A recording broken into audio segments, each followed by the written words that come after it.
Well, first of all, thank you very much for being here. Thanks to GALA for putting this together. It's a pleasure for me to be moderating this panel regarding alcoholic beverages in advertising.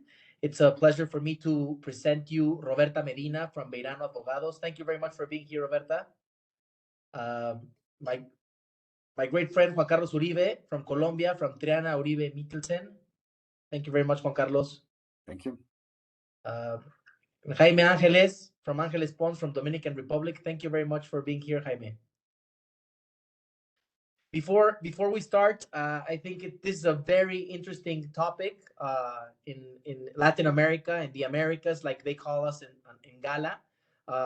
Every jurisdiction is very different regarding the regulations. For example, in Mexico, we have to use our Mexican FDA to regulate publicity regarding alcoholic beverage, but I will come that at the end. But just so you can see that each of the jurisdictions are very different. So I'll start with Roberta, and thank you very much. If you have any questions, please you can put them in the questions or you below, and whatever you need, please let us know. Roberta, thank you very much. Thank you. Hello, everyone. My name is Roberta, and I am an attorney here at Veirano Advogados. Today, I'll be talking about alcohol advertising in Brazil. And I'm going to start with the Brazilian laws. Then I'll move on to our self-regulation system, which I believe is similar to the Mexican one. And I'll finish with some cases. So first of all, the Brazilian Constitution establishes that commercial advertisement for alcoholic beverages must be regulated by a specific law. So we do have a specific law. We also have a general one. The general law is our Consumer Defense Code, which does not talk about alcohol, but it prohibits against misleading and abusive advertising. And at the same time, we have a specific law, which is Law 9294. And this law regulates advertising not only of alcohol, but also of cigarettes, medicines, therapies, and pesticides. The thing about this law is that it is a very short one. It is a short text, and it say only a few things about alcohol. For example, that the alcohol bottles, shall contain the warnings such as avoid excessive alcohol consumption. It also say that TV channels should only broadcast alcohol commercials after 9 p.m. The main problem about this law is that it is a little bit dated. So it is from 1996. So it ends up not regulating many types of media, such as social media, for example. So this is why it is so important, the application of the CONAR code and to fill these gaps. And I'm going to talk a little bit about this. Every time I say CONAR code, just bear in mind that these are the rules of the Brazilian Advertising Self-Regulating Council, and which is known as CONA. And these rules, it is very important to say they are not binding. So they are not law. They are not binding, but they are used as a guide to advertisers. And they can be enforced by Brazilian courts, which is something very common. It usually happens. So CONAR code has 3 attachments dedicated to alcohol. They are really similar, to be honest, but just for you to know, they have the differentiation between drinks that we say that are served in shots. We also have meal beverages such as wine and beer. And we have a third type that would be ices and similar beverages, just like energetic drinks and similar. So, but regardless of all of these attachments, all alcohol advertisements, they should follow the same principles, which are basically that the ad must be structured in a responsible manner. So this means basically that the ad cannot encourage excessive consumption of alcohol, and it cannot use imperative language. So you cannot say something like go to the store and buy this drink, or something like drink this beer and you will feel amazing. You should avoid this type of language. Also, it is essential that the target audience is not children, so it needs to be adults. And kids can never appear in the advertisement. So we have a lot of rules about this in the CONAR code, but an interesting one is that only people over 25 and who appear to be over 25 can appear in commercials, in alcohol commercials. So let's say that you are 40, but you look like 18, you cannot be in an alcohol commercial in Brazil. You have a question, Jose? Like me, I will not be You able are to this make one. person, I I'm see. joking. I'm joking.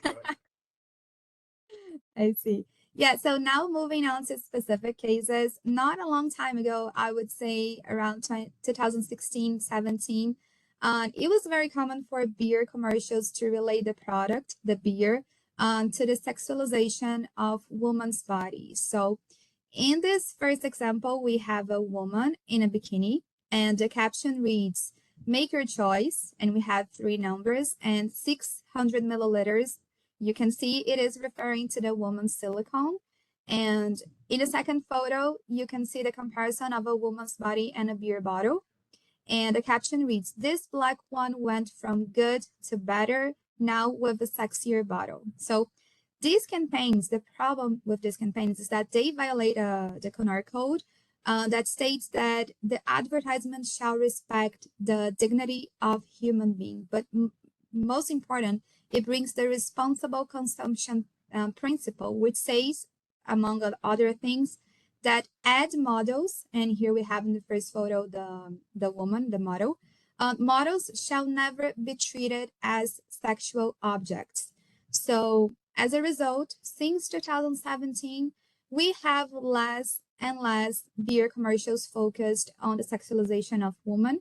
And today, to be honest, if this happens in Brazil, you can expect a lot of negative marketing. So especially on the company social media, we have literally people going to their Instagram or Twitter and complaining about the ad and asking for the removal. Here we have the case of the insertion of the advertisement for the Magnifica beer within the scenario of a game. So this game is actually in a application, the phone application. And the problem with this game is that it is played by many children, of course. So there was a number of consumer complaints to CONAR, and this ad was removed. And I had also mentioned that CONAR recommends not to use imperative language. So in the second case here, we have this ad for Johnny Walker whiskey. So it says, "Celebrate with the new Johnny Highball drink." So the problem with this language is actually the word "celebrate," because this can be considered imperative language.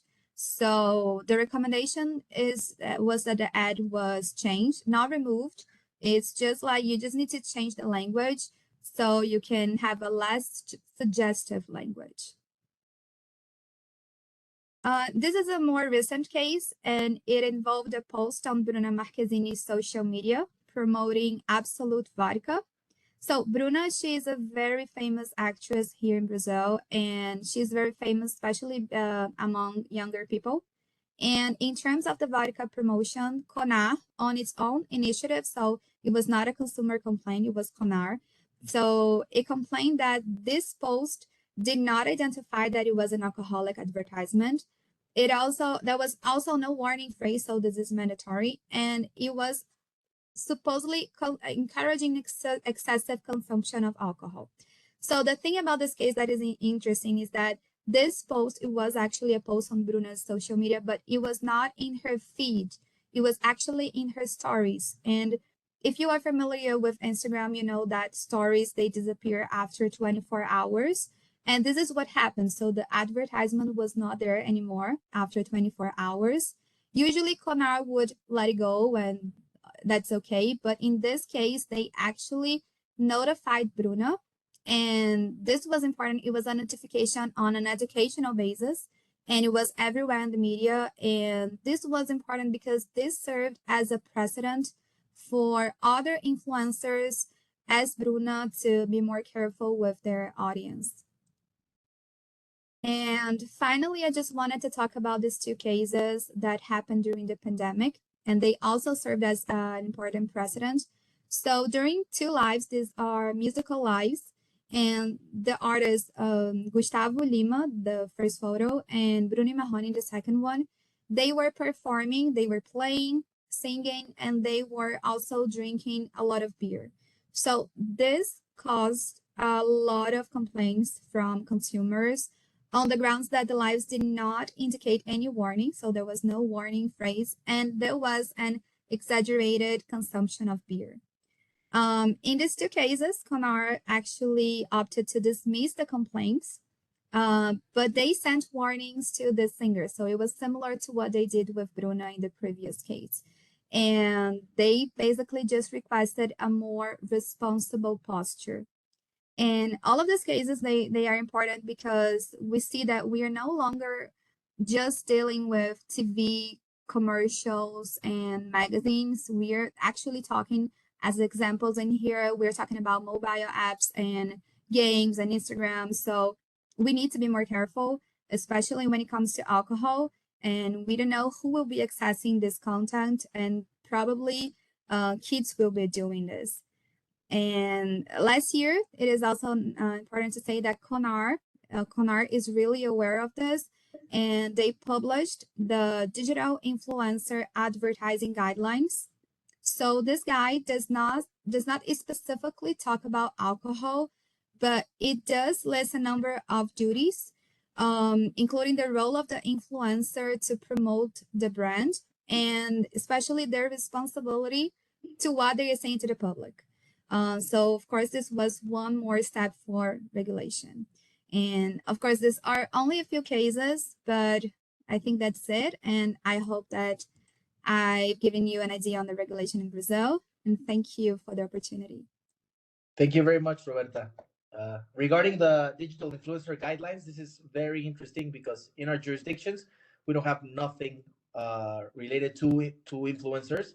Mexico is something that lacks, and guidelines is the best thing. I don't think there should be a regulation regarding influencer, and I talked to Jaime a lot about this. It's having guidelines because Yes. this is the new way to advertise and to promote day by day. And obviously, during COVID, this was the biggest platform for publicity and advertising. So this is very good to know.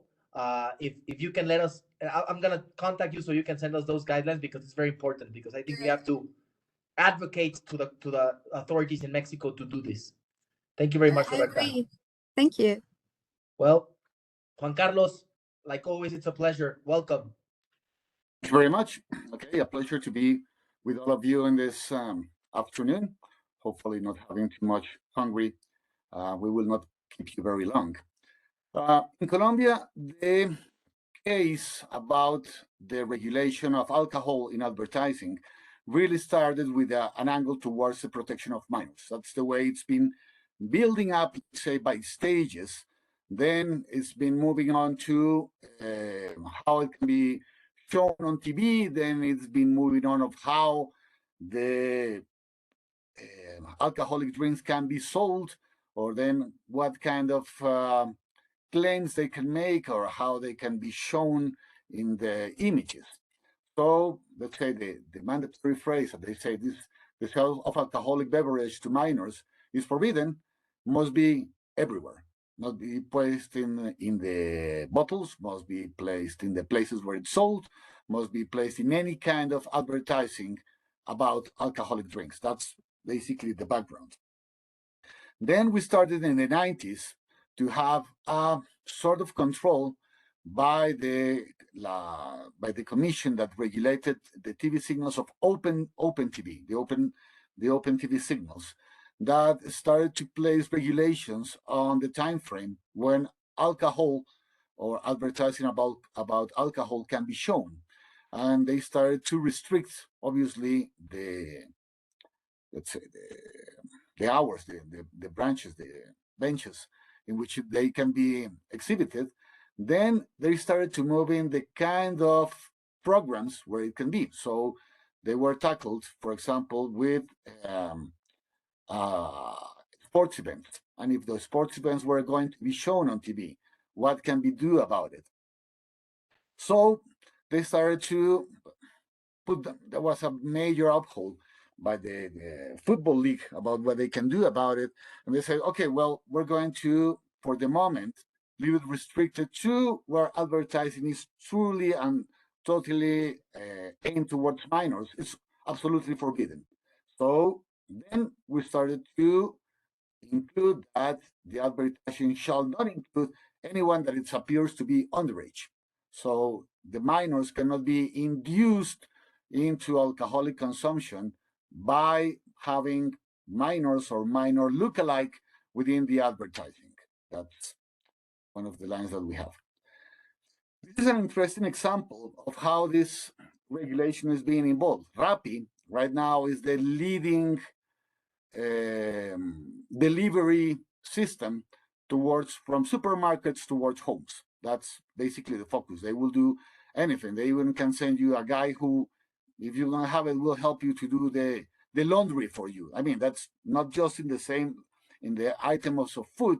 They're focused basically on being a middleman between the consumer and the end provider, and they will be and bring you the goods. Obviously, they put out and this is a web application in which you can ask whatever you want through their menu. And among this was they started to say, hey, now you can buy booze from our application. The only thing that you had to do at that time basically was to tell them that you were not a minor. There was a link that you will basically make your petition, and they will send you whatever you wanted, and you only have to say, hey, I'm above 18. The issue and what was at stake is that for security reasons, most of the residents of buildings and residential places do not allow the rapid delivery men within the premises.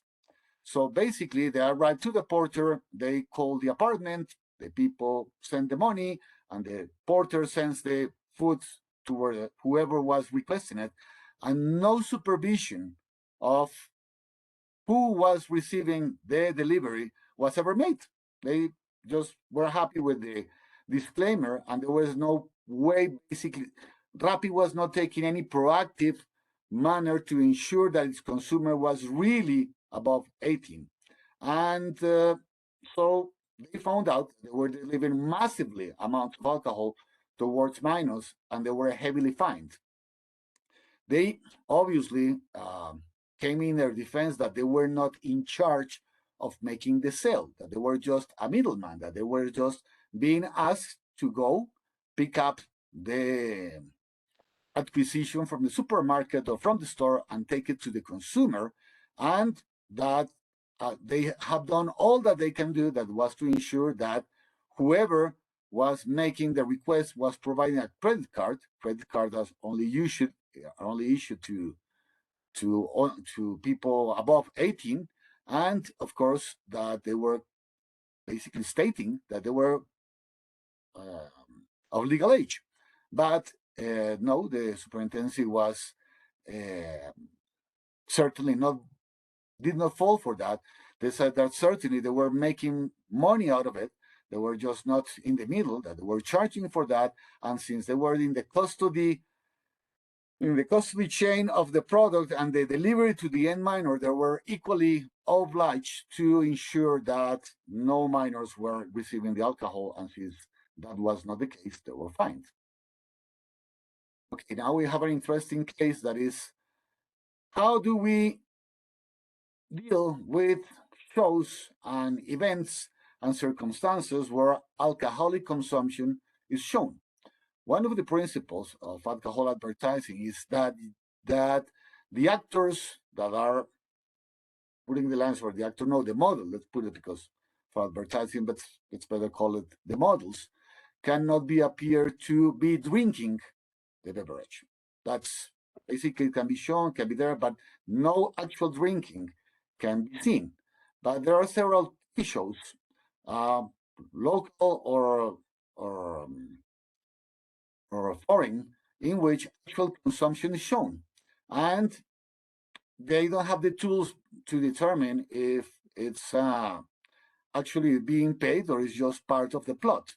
So the line that the local authorities have taken in this is that they cannot control the lines of the show. They certainly don't have any legal ground to go to a TV producer and tell them what they can do and cannot put as lines to win the show of what they're doing. For example, if there was a movie about a family of alcoholics, certainly it will be a little bit difficult to ensure that nobody will be drinking within that. Or it's something that they were doing in this case of this, basically, it's a image of Friends, in which there is shown to be some sort of consumption of beer, but no actual brand is shown. That will be okay. The problem was if the actual image of the brand is being shown. So, because it will be said that it's not for the need of the pubs, but it's actually because it's advertising is taking place. So, it's one of the limitations in which we have seen some decisions by the authorities. So again, here you see that it's basically a race group, but it's hidden. So it's one of those, let's say, gray lines in which you have to walk if you're going to do this sort of advertising, which is not directly aimed towards the brand. Juan Carlos, one question: is the authority la SIC? Is it the same? Yep. Sí? Okay, yep. Perfect. Thank you very much. They have control of what can do with the advertisers, and the Ministry of Health can also be involved within the procedures eventually. Thank you very much. This other one, obviously, is the one about advertising, in which no pregnant women can be shown at all. Again, we have the same situation that you have to differentiate between TV shows or just a plot in a movie, but not in actual advertisement. It's another one of the restrictions, very clear that we have. Then we have the set of mandatory phrases that has been adding towards many of the ads. That obviously it's after the one of minors came the one in which the excess of alcohol consumption will damage your health. Is one of the mandatory phrases that they can appear. And we have also, as you can see, a percentage of the area that is most covered in the item that is being shown or that is being displayed. This is an interesting case that is involved one of the locals from Mexico, and basically it was an advertising about Corona, in which the mandatory phrases were in the bottle, but they were not on the store. And they were showing like, no, these sort of mandatory phrases have to apply to all the parties who are responsible in delivering or involved in commercializing the goods. So it's not just in the bottle that is enough. The location, the commercial establishment, didn't have the ad placed nearby where the consumption was taking place, so they were equally fined. And well, then we have the limitations about how the alcohol is actually displayed. And obviously this is one that is very complicated and that we get a lot of inquiries about is how can we show that a positive image about the brand without displaying that it improves your well-being, that it makes you more successful or will make you look more successful or more attractive, or that somehow the consumption of alcohol will improve your life. So all the lines, even though that's basically the work that we deal with, have to just convey the image of that there's an atmosphere that is pleasant, but is not directly caused by the consumption of alcohol. So certainly you can show a group of friends meeting in a house and sitting by the TV and saying that, well, that's being sponsored. I mean, there's an advertising about an alcoholic drink, but as long as they are not actually drinking or stating lines that, man, how good do we feel by drinking this X and Y brand, they tend to be on the safe side, and we have not had any complaints either by CONARP or by the superintendency in this sense.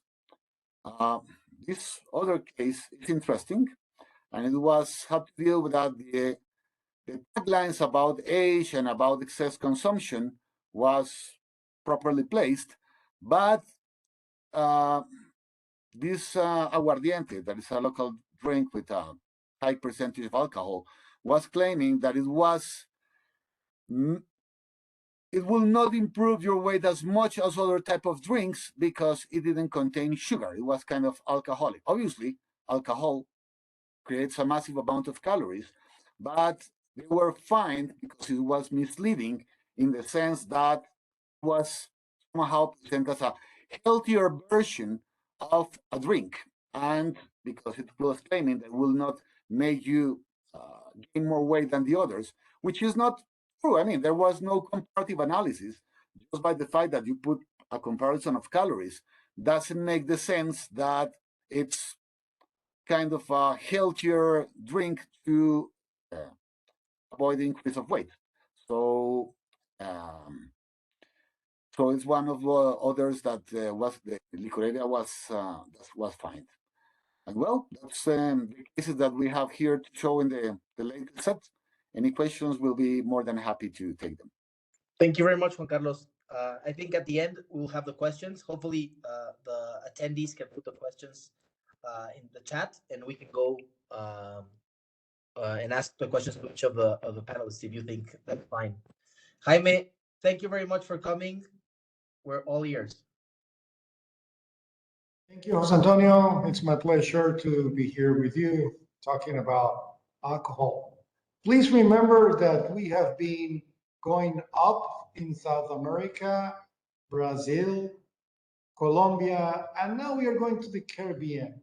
That it has things from Colombia and even from Brazil, but not as serious as they take it in Brazil and in Colombia also. And examples you will see just right away. Just to start, we have the definitions in the health regulations as in Colombia and Brazil. The only alcohol regulations that we have, it comes from the health authorities, and we know that Brazil has special regulations. The percentage is include beers and include rum and other type of alcohol. It's interesting the question if what happens if it has more percentage of ethyl alcohol. I will talk at the end about some problems we've had with legal alcohol in the Dominican Republic. We have some prohibitions as in Brazil and Colombia for advertising with children. There cannot be any kind of promotion or advertising when children are present. For example, in a game only for children, in a program only for children, cannot be. It is forbidden to have alcohol advertising. Also, and this is very interesting, it seems something that an example that was in Colombia is that you cannot name or you cannot say that an alcohol is therapeutic, has therapeutic properties, as a booster, as digestive. You can obviously in a restaurant they can offer you that it performs those things, but you cannot advertise those characteristics unless you file and record and get a license of that therapeutic condition that you claim the product has. Also, even though you don't believe it, in the Dominican Republic, we have almost 20 years that we have a limit to drink. We didn't have before.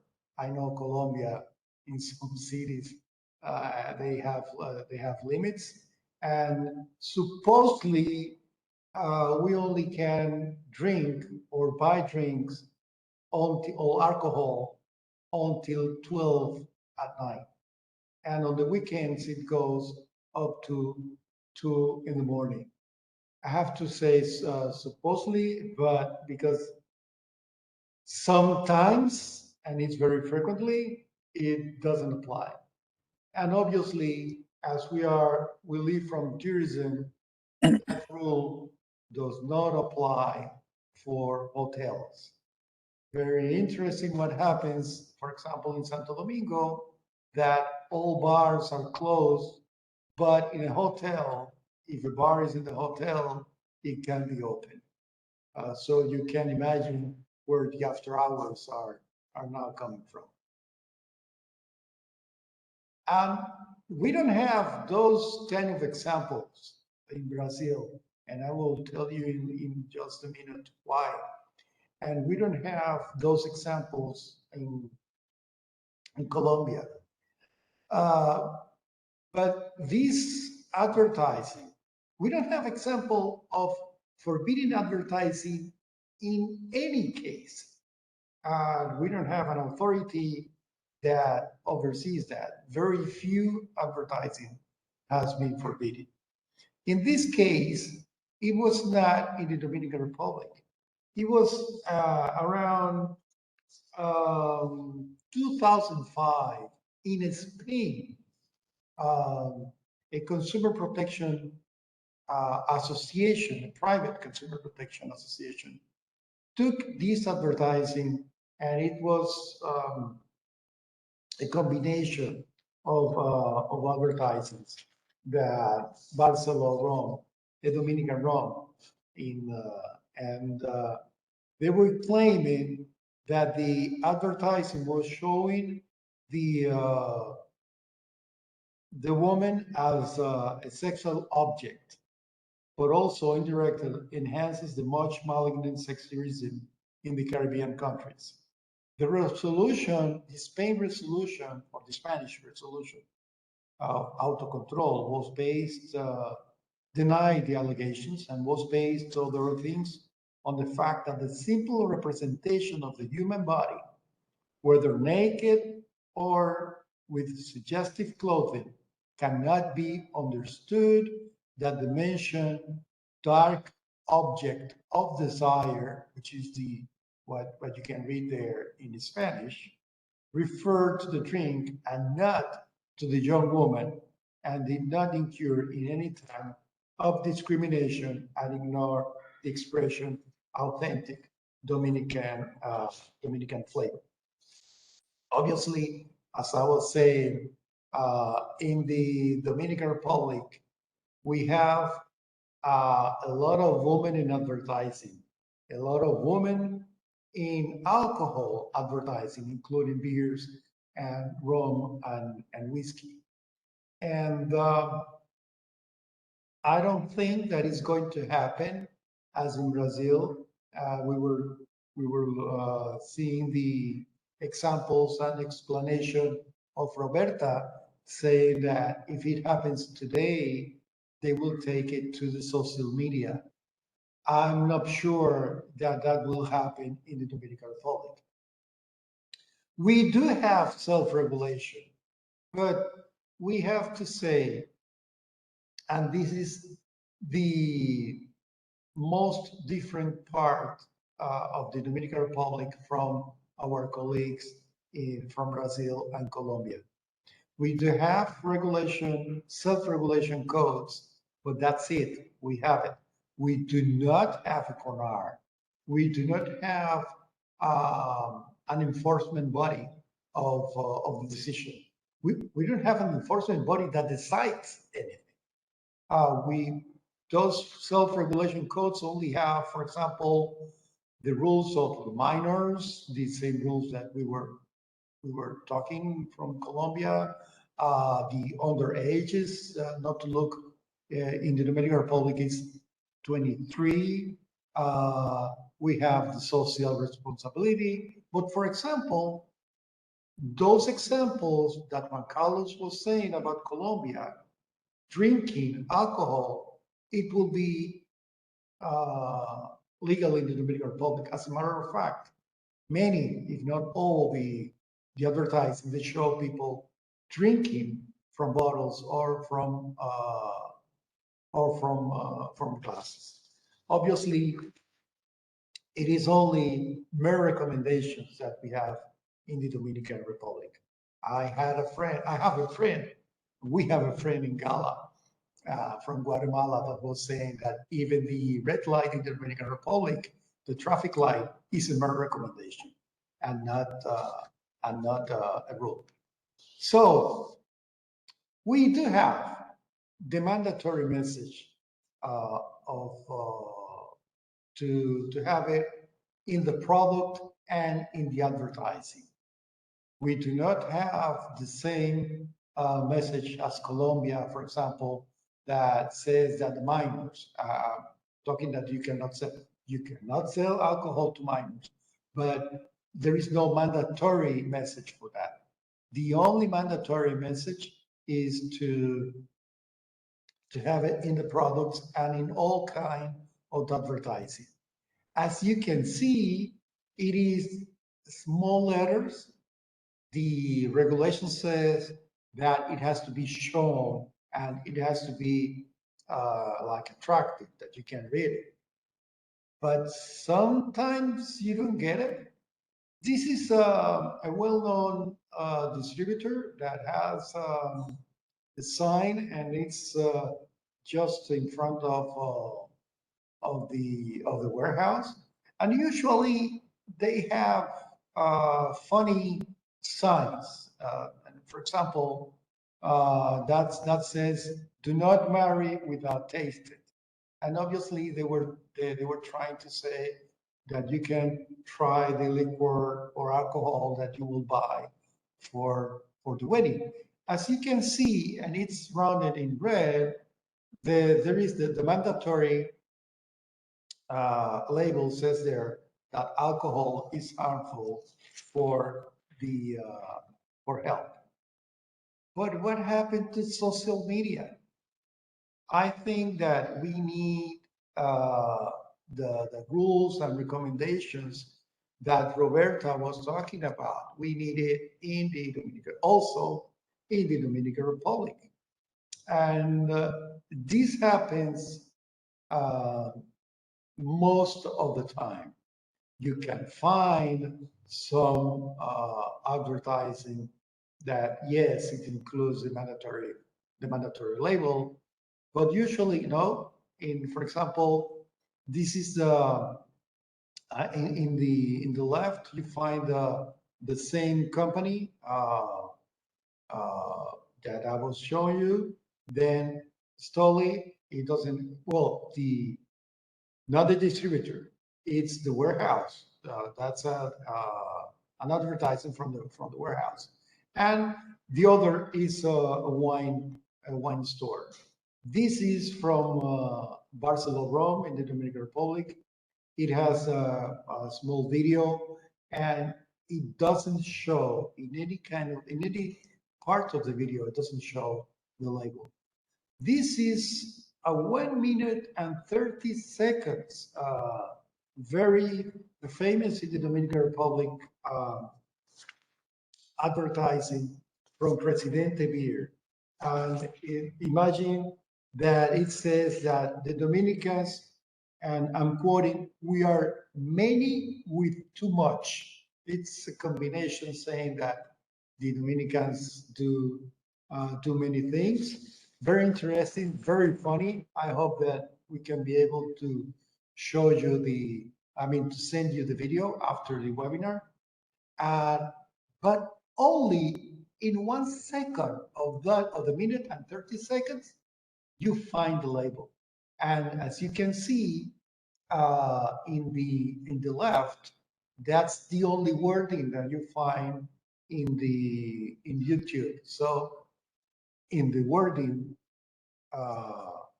either they don't talk about these mandatory label. The same thing So you can say that in the Dominican Republic, it is in the law, but in social media and on the internet, mostly it's not used. There is no authority to look after that. Consumer protection authorities should be looking at this. In the last year, we have the denomination of origin of Dominican rum was considered here in the Dominican Republic. We're not so sure that it's going to be protected internationally. That's something to come, but I don't think that we have time to discuss the case at this moment. We do have to talk about NFTs. What webinar do we do now without talking of NFTs? The Dominican most famous beer has or had a promotion on that they were going to produce two particular NFTs, and the consumers and their clients could go into that and win those NFTs. Obviously, we're not going to explain about NFTs. In the Dominican Republic, very sadly, we had more than 100 deaths on illegal alcohol, on counterfeit alcohol, or alcohol that contain more alcohol than normal. And that illegal alcohol has been going on and on. Is more not in the city of Santo Domingo, but outside the city of Santo Domingo. We have a formal law since 3 years ago against illegal alcohol, tobacco, pharmaceuticals, and gasoline. It's been enforced, but it has been a real problem in the Dominican Republic. We have to say that the major beer producer in the Dominican Republic, which is 98% of the market, was represented by Procompetencia, the antitrust authority in the Dominican Republic, because of the practice they had about in the resale prices, in the market closure through exclusive contracts, the marketing and promotion of advertising. I think this is very important for many reasons, not only because alcohol, but it's the first decision that we find in the Dominican Republic about antitrust and marketing practices, and I think that is going to has shown what you can and what you cannot do in the Dominican Republic if you are a leader in the market. Also, we have apps. We are the delivery king in the Dominican Republic. We don't have those provisions that Juan Carlos from Colombia was talking to us about. So you can buy alcohol and they don't know if you are a minor.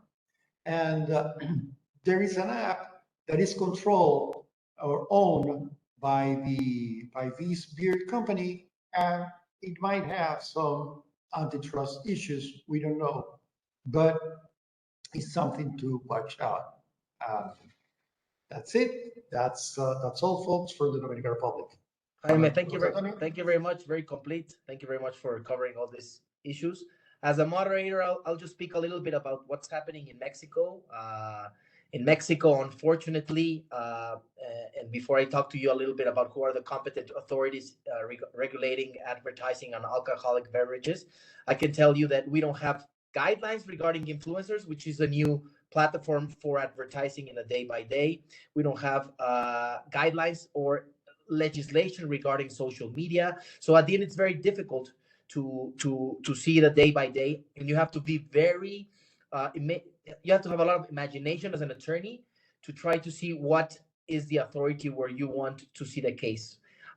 Just so you know a little bit, the verification and vigilance of the day by day on advertising alcoholic beverages will be the Consumer Protection Agency, which is the Mexican FTC or the Profeco.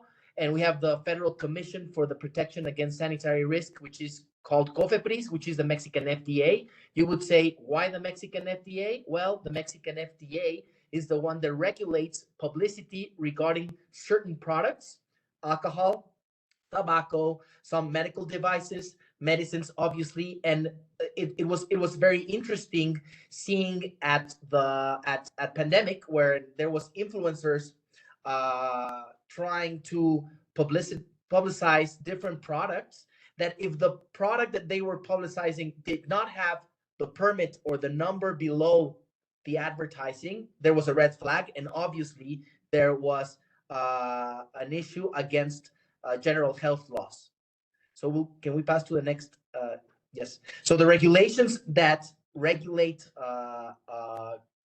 advertising of alcoholic beverages in Mexico, obviously, is the General Health Law.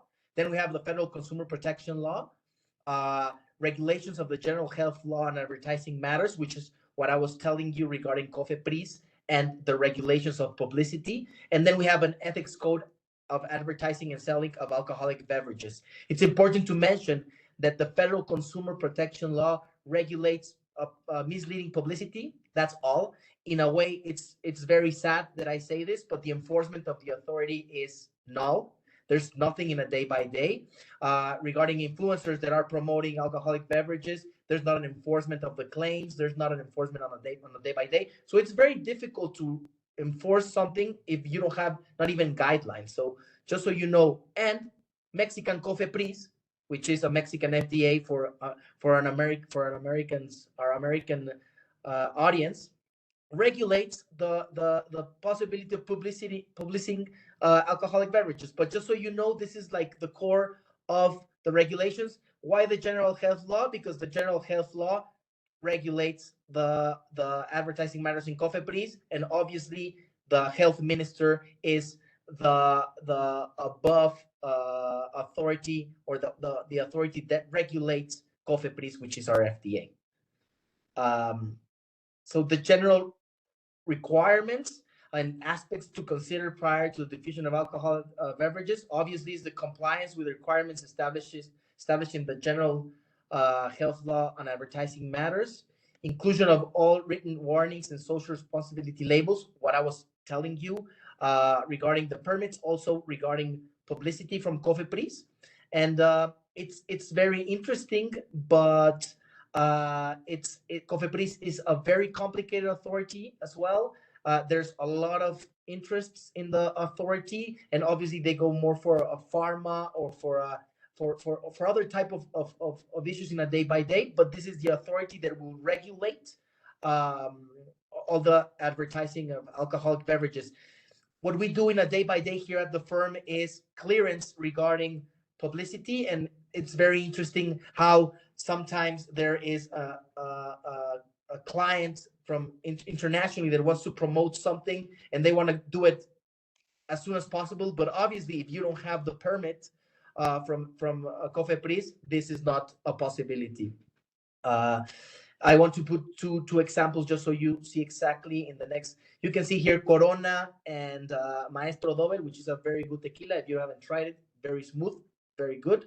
It's like the prime from Jose Cuervo, and it says knowing is not exceeding everything you have. So this is what they do to put a little bit of conscience and advocating the day by day. But this is the different types of publicity that we can see in our jurisdiction. Obviously, I could go and talk to you a little bit about everything, like Jaime was telling, a little bit about cases that can include antitrust matters, a lot of issues in a day by day. But as a moderator, I cannot talk a lot, and I just wanted to talk to you a little bit about a general idea of what's happening in Mexico and how we need to do things such as in Brazil. Roberta was talking about guidelines regarding influencers and how they work in a day by day. There's none in Mexico. We've been trying to advocate with the different authorities, but it's a little bit complicated because advertising and marketing is not something that is their priority. But thank you very much. If you have any questions, please let us know. I don't know if somebody has questions on the chat. Well, There is one. yeah. There is one question in the. It's for you, Jaime. If you want, I can read it. Well, Yeah. Yeah, please. yes, please read it. And Yes. What Matthew Moore is asking: what might happen if a Dominican advertisement, social, radio, TV, reaches a minor resident of Haiti living near the DR border, arguably part of the local target demographic for the direction of the advertising? Might Haiti have any concerns or inclination for enforcement? Any other border cost concerns for any panelists? well, I think this is a cross-border matter, and obviously it can happen. It might happen in Brazil, in Colombia, Mexico also. In the Dominican Republic, yes, it happened. Those cross-border issues with radio, television, it happens very frequently. And but the answer, if it's enforced, not all the things are enforced. Legally, they technically they can be enforced, but only when there is some hate, or when there is some hate issue, or when there is a crime committed, it is enforced. But I don't I don't think that those issues can would be enforced internationally. In my point of view, in Mexico, Matt, there's a lot of cross-border issues, like Jaime mentions. In Dominican Republic, there's a lot of anti-counterfeit regarding alcohol, Yeah. and obviously here in Mexico we have the same, and it's more down in the south in Guatemala, and so there's a lot of anti-counterfeit issues. But obviously it goes on a criminal side, and it goes also on an anti-counterfeit issue and on a health issue. So yes, there's a lot of cross borders, and the enforcement's a little bit complicated, but we see it on a day by day, and very much. It's amazing in beers and in tequila. It's and like top of the notch drinks like cognac and those type of alcoholic beverages. But cross border issues, that's one of the biggest issues in Mexico. Enforcement wise, yes, there's it's there's an enforcement in a day by day, but it's not as easy as we would like. I don't know if in Colombia or in Brazil, you guys have any comments regarding what Matt is asking? Nope. Not really. I would say it's the same as you guys. The cross-border issues, when they arise from outside our frontier, basically our authorities do not have any reach to go after them, not any really real practical implication. The best of it could be something related with cable TV, but we have noticed that among our jurisdictions, most of them already carry the mandatory mandate of not to sell minors, and that alcohol consumption is dangerous to your health. So aside from that really practical regulatory thing, let's say that if one advertisement that comes from, going to put any jurisdiction at random, Panama, somebody appears drinking its beer, well, the local authorities cannot really go after them. So yeah, they don't bring the issue. What happens in Mexico, because of the connection we have with the United States, sometimes if we want to enforce something that is not enforceable because we don't have the United States does not have competition, what we try to do is, if they have a company or corporation in the United States, try to contact the FTR. So the FTR contacts the local authorities in Mexico, and in a way do some political pressure so we can resolve the case. But enforcement wise, in a day by day, is very complicated. I think in Brazil, when you're talking about advertising, maybe we have it is a little bit stricter, because you would need to translate the ad to Portuguese, and then we would have more control over the text. So maybe this is what I can add. Perfect, Roberta. Well, I don't know if anybody, there's another question. Yes, there's another question. 1 second. No, perfect. No, so I think we all answered to Matt's questions. I want to thank obviously Gala, Jeff, Stacy for putting all this together like always. Roberta, thank you very much for your time and for your exposure. Juan Carlos, Jaime, it's always a pleasure being part of these panels. Thank you very much, everybody, and hopefully you loved our webinar. Thank you very much. Thank you. Thank you. Bye. Bye, guys.